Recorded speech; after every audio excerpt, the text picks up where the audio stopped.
Good day, St. Martin. I'm Jasenia Lazaro. And I'm Alston Lawrence. And welcome to another edition of St. Martin News Desk, where we bring you the latest and most important stories from around the island and beyond. Let's slide right into our top headlines.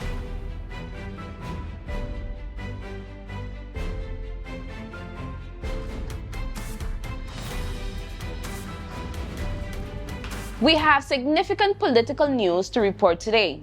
Claudius Buncamper, a former member of parliament and deputy leader of the Nation Opportunity Wealth Now Party, has announced his retirement from politics. Buncamper, who had pledged that the recent parliamentary election would be his last, has confirmed his decisions to step down. On Sunday evening, he informed the party's president of board, Malaika Hickson, of his resignation. His departure marks the end of a notable chapter in St. Martin's political landscape. Additionally, Silveria Elfrida Jacobs, St. Martin's former prime minister from 2019 to 2024, has also announced her resignation from both her party and active politics for the time being. Jacobs, who has been a significant figure in the St. Martin's political scene, is stepping away from the political and public eye. Both resignations represent a major shift in the political arena, and their impact will be felt across the island. So those are some of the mitigating factors to why we are here. But as leader of the National Alliance, I am here to say that I have heard the people of St. Martin. Yeah. There has been a question as to leadership. I will go into it more as we go along based on your question. Yes. But at this time, I would like to state emphatically that as leader of the National Alliance, I have taken the decision to resign as leader of the party. As such, the automatic transition will go to the number 2 candidate who has the deputy function. He will be the transition leader as we prepare for Congress. My resignation goes into effect as per the 19th of September when my term ends in Parliament. As I have not been re-elected, I think it's the honorable thing to do. It shows maturity. I do not want, and I made sure to contact all of the candidates that I could reach within the past couple of hours, 24 hours, to ensure that they didn't hear this on the news, as well as the majority of the board as well. And it is for me an honor to have led the National Alliance. It's an honor to have led a group of hard-working, passionate, integral candidates. And I know that this is but a time to reflect, regroup, and rebuild. And I pledge my 100% support to the party for this process. Following up a previous coverage in a strong response to the disturbing incident of school violence at a high school in Subway Ward area during the first week of the new school year, which has sparked an active police investigation, KPSM organized a march against youth violence last Friday, August 23rd. The march began at St. Martin Academy on Copper Road and concluded at St. Dominic High School in Southie Ward. The event drew widespread support from the educational sector and political leaders, including Prime Minister Luke Mercelina and Honorable Minister of Justice Lyndon Lewis. Both leaders urged the community to think twice before resorting to violence. Hundreds of students from various schools in the area participated in the march, which was marked by a significant presence of community leaders. The event commenced with a collective prayer to foster a spirit of gratitude and peace among those present. Police Inspector Felix Richards introduced the day's slogan, "Forget the beef, live in peace." Member of Parliament Omar Otley, addressing the youth from a float equipped with a sound system, shared an inspiring message. Otley, who has previously served as Minister of Public Health, Social Affairs and Labor, as well as Acting Minister of Tayat, urged the young crowd to channel their energy into positivity. Following the float, approximately 100 participants, mostly officials, marched through the streets, stopping at key locations including St. Martin Vocational Training School, Milton Peters College, and St. Dominic High School, where students lined the streets in support. Chief of Police Carl John emphasized that this march was more than just a symbolic gesture. It was a demonstration of the highest authorities' commitment to the well-being of the youth. Quote, be an example to others, Chief John encouraged the students, urging them to continue fostering positivity. He also extended his gratitude to all authorities and community members who came out to support this crucial cause. The march serves as a powerful reminder that the entire community must come together to create a safer environment for the island's youth. This is not just the responsibility of the police, but of every citizen who cares about the future of our children. As Mr. Easy, it is an honor to be here today. Trust me. I was in your position. And I'm going to tell you this, you young men. I am a living example of what you can be when you put your heart, your mind, and soul into positivity.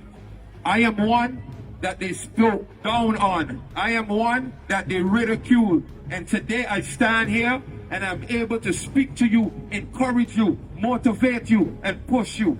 Trust me, some of the people when I was growing up that I had problems with, we work together today. I am telling you this, your future is golden. Your future is in your hands. One bad mistake, one bad decision can cost you death or 20 years in prison. Either way, your life is lost. If no one tells you this in the morning, if no one makes you feel appreciated, hear me well, hear me. I love you. I love you and I appreciate you. We will not be here forever. You will be the next ones. You will be the next musicians, the next DJs, the next politicians, the next teachers, the next police officers. You will be. I believe in you. And if you believe in yourself, let me hear you say St. Martin on the count of 3. 1, 2, 3. St. Martin! In a significant gesture towards environmental conservation, the Central Bank of Curaçao and St. Martin, CBCS, donated 10,000 guilders to the Nature Foundation of St. Martin during the unveiling of the new Caribbean guilder currency last week at the Sonesta Maho Beach Resort and Casino. A similar donation was also made to the Carmabi Foundation in Curaçao. Both Carmabi, established in 1996, and the Nature Foundation of St. Martin, established in 1997, are dedicated to preserving and protecting the natural environments of their respective islands. These organizations are part of the Dutch Caribbean Nature Alliance, which connects conservation efforts across all 6 Dutch Caribbean islands: Aruba, Bonaire, Curaçao, Saba, St. Eustatius, and St. Martin.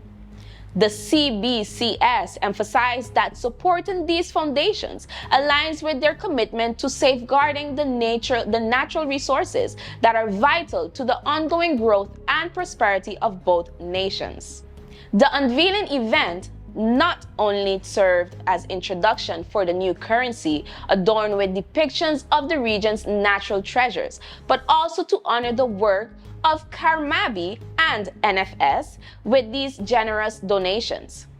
CBCS President Richard Dornbosch and Executive Director Leila Matros highlighted the importance of environmental protection, describing it as a necessity. They remarked, "Our natural environment is an invaluable economic asset. The breathtaking beauty of our lands and waters draws countless visitors to our shores, sustaining our economies. If we were to lose this natural beauty, this economic pillar would be in jeopardy." The CBCS recognizes the importance of maintaining this pillar, and we take the responsibility of protecting our natural heritage very seriously. For more information on the new Caribbean Guilder, you can visit www.caribbean-guilder.com. The Central Voting Bureau hosted a crucial public hearing today at 10 a.m. at the Legislative Hall of the House of Parliament. This hearing, held under Article 87, Paragraph 1 of the Electoral Ordinance, is a key step in ensuring the accuracy and integrity of our recent elections. During this session, the Bureau decided to recount ballots from 7 polling stations and all invalid ballots from all 20 polling stations. The polling stations to be recounted are as follows: Polling Station 3, which is St. Martin Senior Citizen Recreational Center, Hope Estate. Polling Station 7, Rupert Mena Community Center, St. Peter's. Polling Station 8, St. Martin Academy in Cul-de-Sac. Polling Station 10, Nipa in Cahill. Polling Station 14, Belvedere Community Center in Belvedere. And Polling Station 15, Melford Hazel Sports and Recreational Center on Schwaliger Road. Also, Polling Station 16, which is the Max School in St. John's. The goal is to verify that the election results are accurate and transparent. The Central Voting Bureau has the authority to open sealed ballot packages and compare their contents with the official records from the polling stations. This ensures that all aspects of the counting process are handled fairly and precisely. The public hearing was open to everyone and was streamed live on the St. Martin Parliament YouTube channel and on the Facebook pages SXM Gov and SXM Parliament. You can also tune into SXM Gov Radio 107.9 FM or visit the media page at www.stmartingov.org for more updates. St. Martin, we are back. It's the Extra Tie Breakthrough Talent Competition. Scouting for exceptional talent, creative talent, and local talent. Are you between the ages of 15 and 25? Are you a dancer, singer, rapper, instrumentalist, poet, or do you have any other extraordinary talent that you can showcase? Then sign up at www.extratie.com/BT sign and register today. Come on down to the Elise Convention Center for the closed auditions on August 31st from 8 a.m. until 3 p.m. For more information, call 547-1975 or 526-9872. Here comes a breakthrough. This is an Extra Tight Entertainment production. Just say I. We exposed 5 strangers to different KFC menus to see if the flavor can enhance any moment. And at the first bite, the party began. We repeated the experiment during the day, during business hours,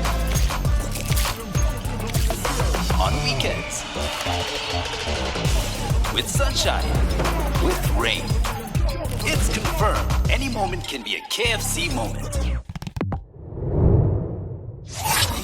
In consumer affairs news, the Inspectorate of Economic and Transport Affairs, ITA, has announced that 3 supermarkets were recently fined for violating the ministerial regulation on maximum prices, established in connection with the 2024 hurricane season. During a routine inspection, economic controllers from the ministry discovered that these supermarkets were selling essential goods at prices higher than those allowed by the Minister of TIAT. The products in question included sardines in water, Rico white rice, Vienna sausage, and Jif peanut butter. In one extreme case, Jif peanut butter, which has a maximum price of 6.80 guilders, was being sold for 8.15 guilders, 1 guilder and 35 cents more than permitted. As a result, each supermarket was fined 250 guilders for these violations, which directly contravene the pricing guidelines designed to protect consumers from price gouging, especially during the hurricane season. Consumers are urged to remain vigilant and report any suspicious pricing of any goods listed under the maximum price regulations. Reports can be made via the Ministry of TIAT's WhatsApp hotline at 1721-559-6233. or through the official website at www.maxpricesxm.com. For more information on the current maximum prices, please visit the St. Martin's government website under the official publication page for the regulation titled AB 2024 number 24. The Inspectorate of Economic and Transport Affairs, ITA, announced today that a gas station on Wancho Asquin Boulevard across Fairway Market Supermarket has been fined for selling gasoline and diesel at prices above the legal limits set by the Minister of TIAT. During a routine inspection on August 17, officials discovered that the gas station charging 2.494 guilders per liter for gasoline and 2.055 per liter for diesel, both exceeding the maximum permitted prices of 2.394 guilders and 1.908 guilders respectively, as outlined in the Ministerial Regulation AB 2024 number 29. Lucian Wilson, head of ETA, emphasized the importance of enforcing consumer protection laws, stating, "We take any breach of these regulations very seriously and will continue to monitor compliance across all gas stations." The gas station has been fined 250 guilders and is required to immediately adjust their fuel prices to comply with the legal limits. The ministry has issued a stern warning to all gas stations that failure to adhere to pricing regulations could result in further legal action, including the suspension of operating licenses. Consumers are encouraged to report any suspicious fuel pricing to the Ministry of TIAD via WhatsApp at 1721-559-6233 or through the official website maxpricesxm.com. The ministry remains dedicated to protecting consumer rights and maintaining a transparent energy market. Certified risk analyst Terence Yandrup, a COVID-19 survivor, has announced his intentions to file a comprehensive lawsuit against the government of St. Martin, specifically targeting the Ministry of Health. Yandrup, who has an expertise in risk management and medical assessment, claims that the government failed to conduct mandatory audits during the COVID-19 period, which uncovered severe violations at the St. Martin Medical Center, SMMC, from September to December 2020. In his lawsuit, Yandrup alleged that while the St. Martin Medical Center administers potent sedatives such as fentanyl, propofol, and Precedex, the patient was given beer on 2 of those occasions, a combination that he describes as a mortal cocktail due to the dangerous interactions with the sedatives. He also points out a lack of incident reports and discrepancies in the patient's medical release form, which he believes indicates serious non-conformity with the international medical standards. Yandrup has already filed a separate lawsuit against the St. Martin Medical Center, which is currently in legal process. He asserts that the Ministry and Inspectorate of Health failed to conduct necessary compliance audits, potentially leading to numerous preventable deaths or severe patient harm. He highlights that the ministry's lack of oversight allowed these violations to occur unchecked and stresses that the responsibility lies with them to enforce strict compliance with medical policies. Yandrup is calling for a thorough investigation into these incidents and accountability for any negligence. Yandrup's findings, supported by evidence, including pictures, reports, and witness statements, underlined the urgent need for rigorous audits and oversights to prevent future medical malpractice.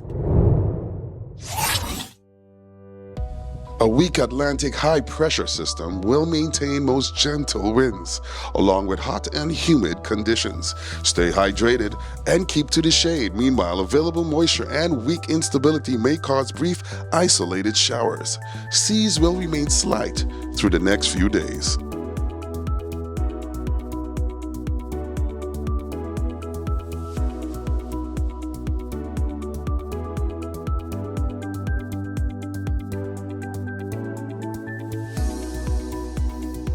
And now your tropical weather update by Mr. Brian Shields. Mr. Weatherman.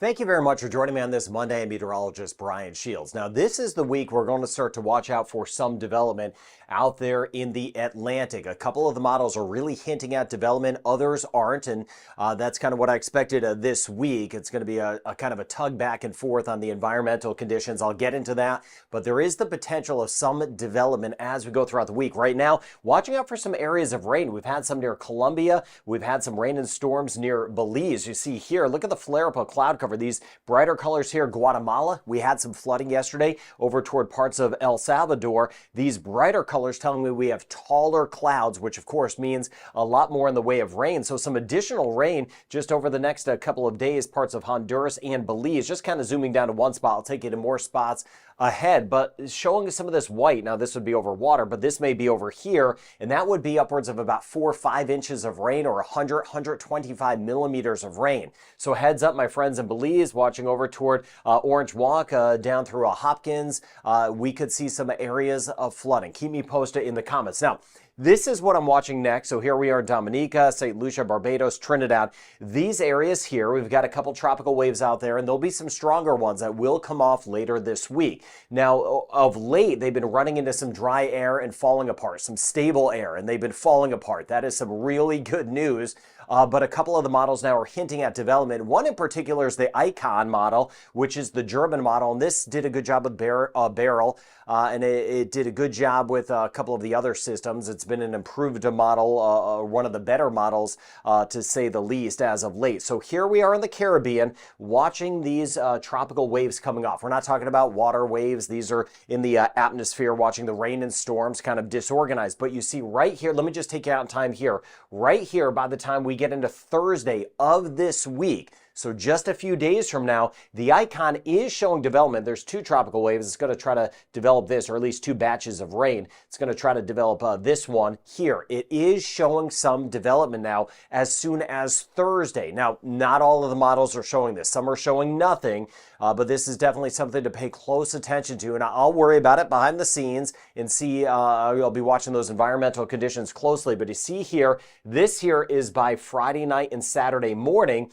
Here's the Caribbean. The Icon model is showing a developing tropical storm just about 5 days from now. So that has my attention for sure. But again, as I was telling you, a lot of the other models don't have this, but the Icon model has been a major player. There are these fronts that are kind of pulling through the U.S. at this time. Sometimes these fronts can actually be bad news and spin up some activity in the Gulf of Mexico. But in the short term, these fronts may help to draw this up to the north. If they miss it, whatever this area is could roll its way into the Caribbean.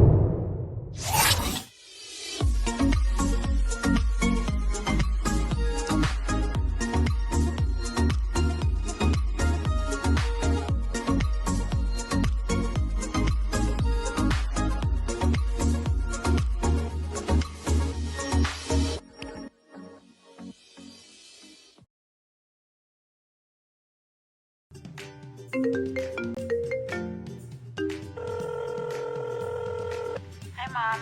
How are you? Hi, darling. I'm fine. Just calling to say hi. Oh, okay. We got over here. Girl, I here watching this movie and it...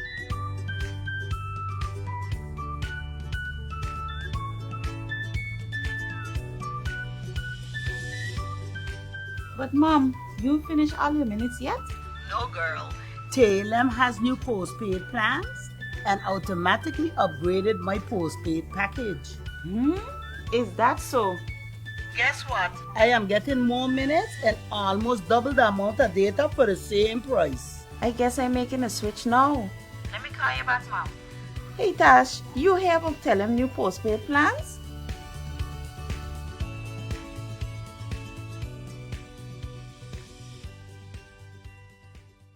Hello, my people. Make sure you tune in to Sit, Sip, and Chat every Monday at 5 p.m. on TV 15 and every Wednesday at 8:30 p.m. And make sure tune in to the Late Night Show with Andrew Dick from Monday to Friday at 10 p.m. with a repeat in the afternoon for no reason. In the afternoon, the Late Night Show at 3 p.m.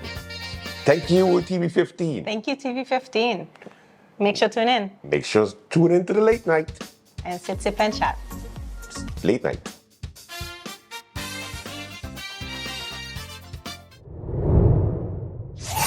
The Inspectorate of Economic and Transport Affairs, ETA, has announced that all theoretical driving examinations are suspended until further notice due to persistent internet connectivity issues. The ETA is actively collaborating with the Department of ICT to resolve the problem as quickly as possible. However, there is no specific timeline for when the system will be fully operational, as the resolution depends on external factors. In the meantime, the priority list has been created for individuals who will be contacted as soon as the issue is resolved. Those whose exam cards are close to expiring will receive an extension to maintain their validity. Additionally, efforts are underway to assist those who are scheduled to travel within the next 2 weeks. The IETA sincerely apologizes for any inconvenience caused by this suspension and appreciates your patience while they work towards a solution. For further updates and information regarding driving examinations, please contact the Bureau via phone or WhatsApp at 1-721-559-7674 or email at driving.exams@stmartingov.org. In education news, students and teachers at Milton Peters College, MPC, and Sundial School have returned to classroom this year with improved furniture, thanks to the generous donation from the Netherlands.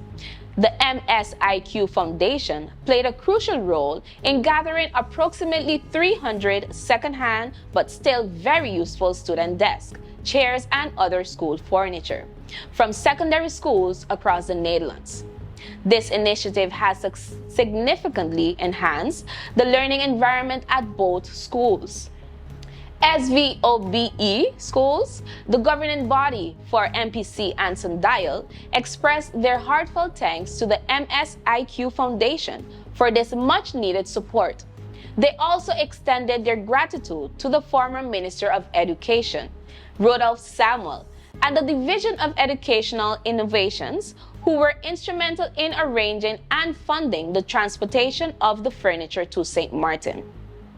This collaboration has made a tangible difference in the educational experience for many students, ensuring they start the new school year in a more comfortable and conducive learning environment.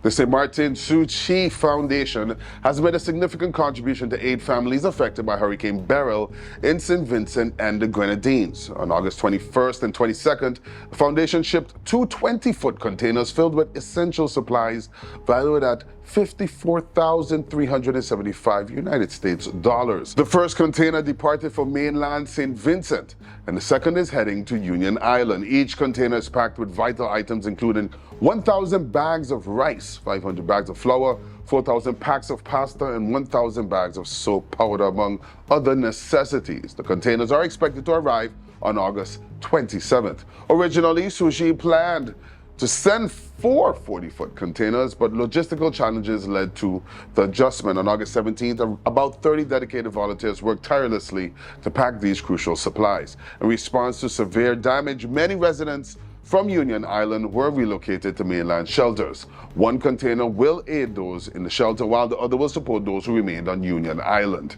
Each family will receive a comprehensive aid package, including rice, flour, pasta, dried peas, sugar, cooking oil, drinking water, soap powder, and a plastic basin.